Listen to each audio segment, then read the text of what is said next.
उगला तरे गाना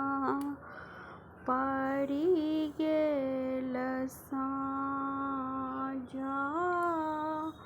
ले सुबह सोहागिना कोबर घर साँझा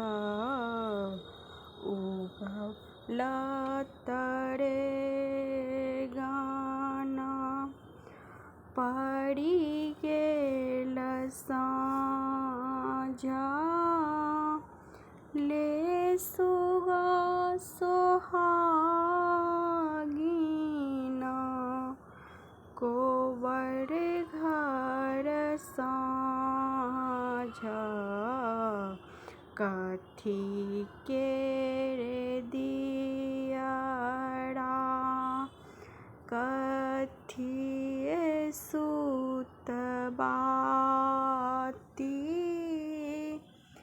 कथी के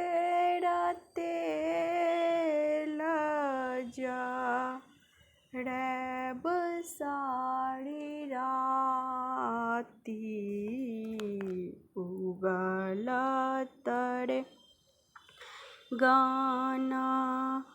पड़ी गेल साँझा ले सुबह सोहागिना कोबर घर साँझा सोना के रे दियरा पटिए सुतबाती सरसों के तेल जरायब दिन राती उगला तरे गाना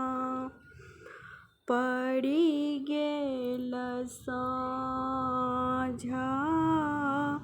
ले सुबह सोहागिना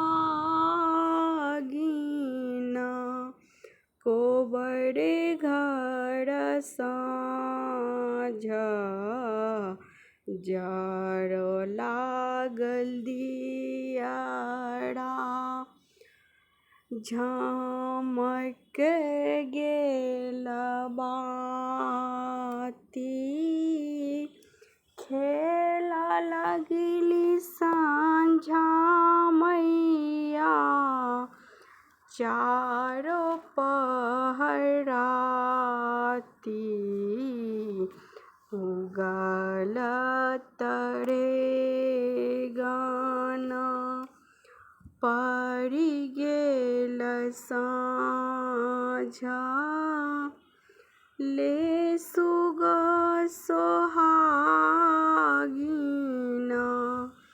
कोबर घर साँझा।